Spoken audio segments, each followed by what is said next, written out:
অনুরাগের ছোঁয়া ধারাবাহিকের আজকের এই এপিসোডে তোমরা ঠিক এমনটাই দেখতে পাবে যে সোনা একা একা বসে কাঁদতে থাকে, কারণ তার রুডি মারা গেছে। রুডি মারা যাওয়ার কারণে সোনা অনেকটাই আপসেট হয়ে পড়েছে, কিছুই যে করবে বুঝে উঠতে পারছে না। তার জন্য সোনার অনেক খারাপ লাগছে। সোনা শেষ পর্যন্ত এমনটা বলতেও বাধ্য হয় যে সূর্য আর দীপা অনেকটাই সুখে সংসার করুক, কিন্তু আমার কি হবে তারা যেন সেটা না দেখে। অন্যদিকে দীপার মনে মনে চিন্তার ভাঁজ, কি হবে আমার।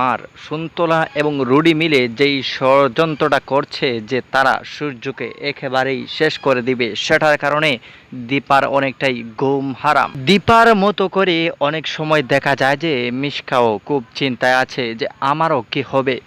অন্যদিকে দীপা সূর্যের যেই ওষুধটার ল্যাব টেস্টের জন্য হসপিটালে পাঠিয়েছিল, সেই ল্যাব টেস্টের রিপোর্টটা অতি দ্রুত আসতে চলেছে। ডাক্তারবাবু কিন্তু তাকে আপডেটটি জানিয়েছে। অন্যদিকে কুন্তলা এবং রুডি দুজনেই খুবই চিন্তার মধ্যে পড়তে থাকে যে আসলেই আমাদের ল্যাব টেস্ট করে দীপা কি সত্যি ধরে ফেলবে।